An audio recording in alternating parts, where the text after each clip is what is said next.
Olha só, meu povo, passando aqui por essa estrada, não tinha como não reparar nessa árvore aqui. Olha só que lindas suas flores amarelas.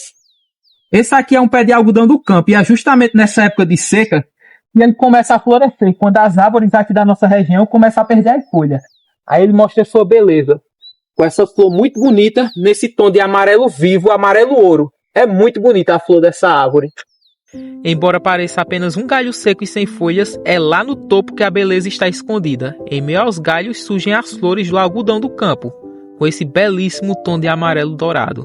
Na minha opinião pessoal, essa planta possui um grande potencial ornamental, já que suas flores são bem grandes e chamativas.